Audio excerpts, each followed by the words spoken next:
Hey there everybody, Eric from Outer Limitless coming at you today with another video. Now as I move forward with my Sig P226 Legion, the reason why I wanted this firearm in the first place, well, I wanted that full frame, alloy frame, heavy duty, robust handgun. I wanted something that was hammer fired, but more so I wanted a pick rail and an optics cut. And well, the optics cut is absolutely key where other P226s just don't have the optics cut, and I always want something where I can experiment, add optics, test gear, and just grow with this firearm. So having the flexibility of that optics cut, in my opinion, is critical. And so that's where this comes in, the Romeo 1 Pro. Now this is an open reflex sight, absolutely not new to the market, but the Sig Romeo 1 Pro is definitely a high quality, nice optic that I think gets a lot of good press, good praise.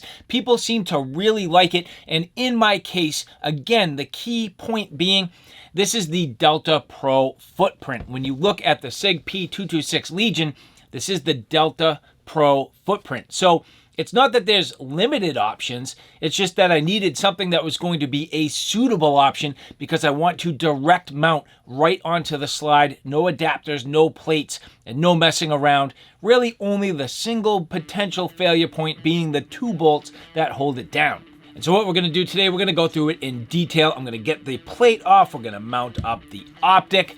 Unfortunately for me, the actual mounting process is going to be done on my Patreon because I can't modify my firearms here on my YouTube channel. So I will change platforms for the actual mounting, but what we're gonna do, we'll go through this in detail. I'll then mount it up.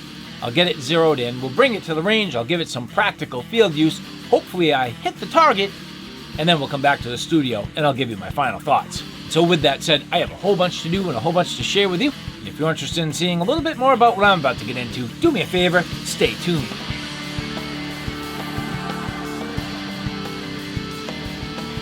And so now as we get into the Sig Romeo 1 Pro reflex sight.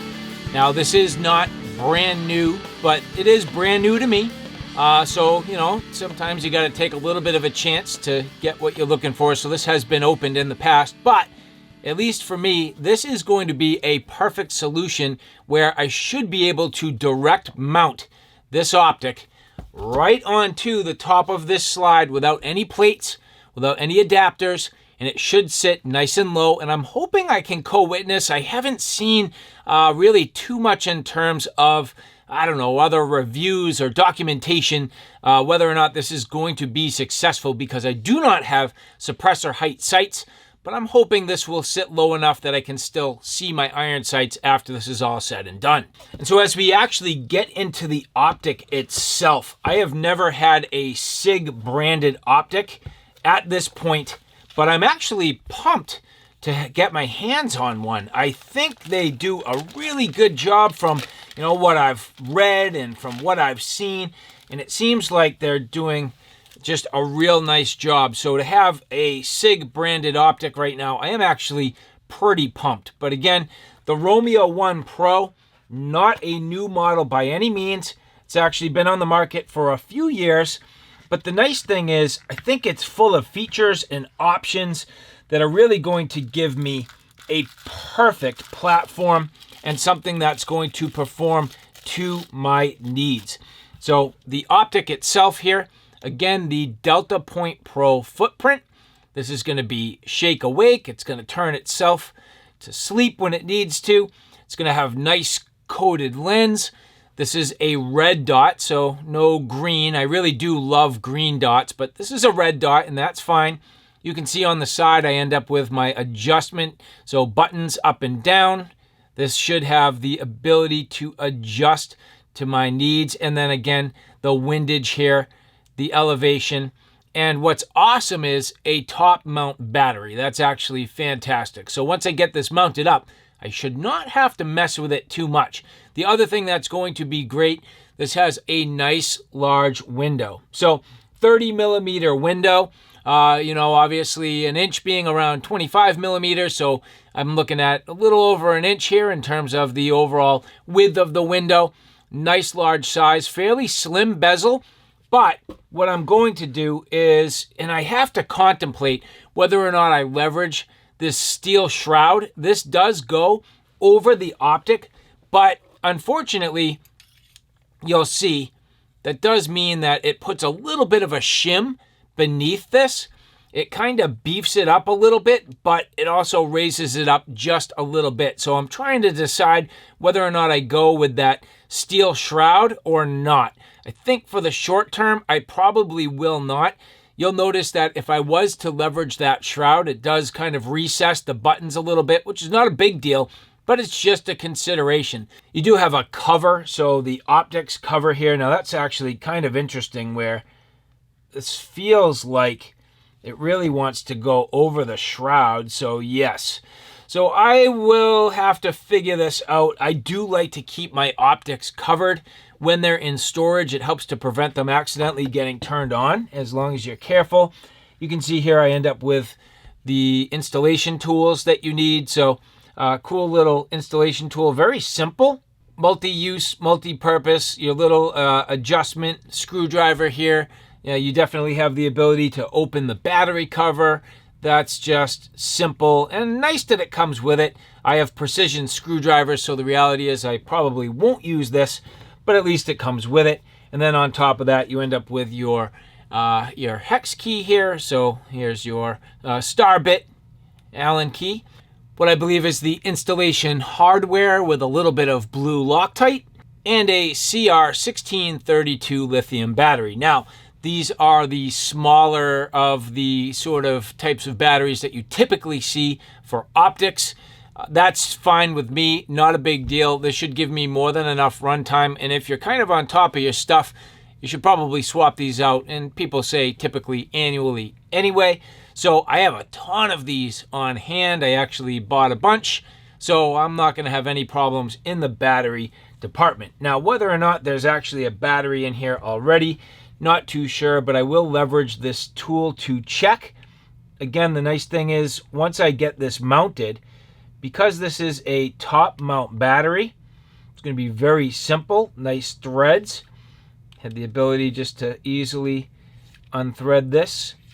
And no, there is not a battery in it yet. So I will put it with the plus facing up, getting the cap down and into place. Need to be just a little bit careful not to cross thread, but it does seem to go fairly easy. And I am now operational. You can see that red dot right in the middle. And so with that, we'll turn the corner to my Patreon for the installation process. So now, with that, everything mounted, nice and firm, sturdy. All I really need to do at this point is let that Loctite cure before I start shooting. And next for me is getting the optic dialed into roughly 0. And when I say roughly, I literally mean roughly. The way I'm going to do that is with a laser bore cartridge. So this is a 9mm cartridge, very simple. If you don't have one of these, it's a very useful tool. Every time you pull the trigger, it will send a laser shot downrange. And so you just simply install that into the barrel. We just return that slide carefully. And at this point, you will have the ability to fire downrange. So with that, let's get this thing zeroed in at least at around 30 feet. Now here in the studio, I should be able to get this pretty darn close. I'm going to swap over now to the fine precision screwdrivers to make the adjustments, which here, this one is literally perfect. And this one seems to be, I think it's considered to be 3mm, which is a literal perfect fit. Now as we come up on target, basically just looking for the red dot to merge with the red dot of my laser. Okay, so my red dot of the laser cartridge is too far to the left, and it's slightly high, which means I need to bring my shot to the right. So if I look at my windage, right is counterclockwise, and getting on it here.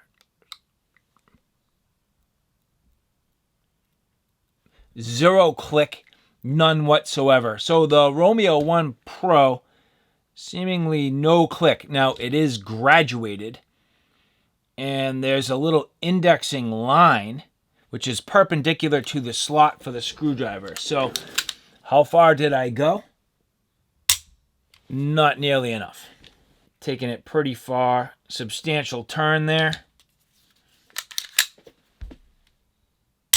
Oh, that's pretty close. Yep, we're getting there. So this will not be perfect, and it's not very scientific, but it will get me close. There we go. That's almost perfect in windage. And I just need to bring my shot down a touch. But this should be enough to land me on paper, and I can make all the rest of my adjustments at the range. And that's about perfect for now. And so, now that this is mounted, let's get to the range and let's give it some practical shooting experience.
And so, all right, guys, there you have it. A look at the Sig P226 with the Sig Sauer Romeo 1 Pro. All in all, very good. Not perfect, but very, very good. Now, you'll notice that what I did was, first I started at 7 yards, got everything bench rested, zeroed in, took it out to 15 yards, again, bench rested, zeroed it in, got it as close as I could. Then I took it out to 25 yards, further refined it, got it zeroed in, and then came back inside to 10 yards to finish out my range session. Now, all in all, that was awesome. I do have to say, that was just awesome. It went very well. I like the Romeo 1 Pro. It worked extremely well for my needs. The dot was tight enough that I was able to group fairly well, fairly refined, and it was bright enough that outside in the bright daylight, absolutely no problem seeing it. Inside, I do have the ability to dial things down, but I felt like I don't need to. I've kind of put it on set it and forget it, for better or for worse. And I want to say, if I look here, I'll go all the way up. 1, 2, 3, 4, and it zeroes out. So 1, 2, 3, 4 down. 4 down from the highest setting, and that was awesome. So this has literally been perfect for me. It fits the needs of the 226 wonderfully, sits on top, and the only problem I have, obviously, the inability to co-witness. So I could swap out my iron sights to suppressor height sights, and that would get me going. Now, the only other thing worth considering, this doesn't have any sort of brightness auto-adjusting settings. There's no way to do that with this Optic. It doesn't have the sensors, but it is shake awake and it will go to sleep. So all in all, I don't see any reason to need to change this. It's literally about perfect for my needs. I like the way that it ended up mounting up with the shroud, and I guess I wasn't really seeing it out there. There is kind of a bluish tint to the glass, but again, it didn't bother me. The window is nice and large. I can pick up on that dot right away, and I felt like for the most part I was fairly accurate. Now, the only thing that I could say is it's my technique that's the issue, not the optic. So when I came back into the bay from 25 yards and bringing it back down to 10 yards, well, at that point, yeah, I was kind of pulling things, but that's mashing the trigger, and that's not a problem with the Optic. So all in all, this went very well. And so, all right, guys, I hope you enjoyed that. Thank you for following along. If you like this content, do me a favor, take a look at my Outer Limitless channel, which is more of my primary gear. On that channel, I cover everything from hiking, camping, and backpacking excursions, all the gear that goes with it. So from sleep systems, shelter systems, knives, axes, backpacks, flashlights, you name it, that's my Outer Limitless YouTube channel. So all right, guys, thanks for stopping by. I hope you like what you saw. I hope you found it a little bit informative. If you like what you saw, please like, share, and subscribe. And as always, thanks for stopping by. Take care now. I'll see you soon.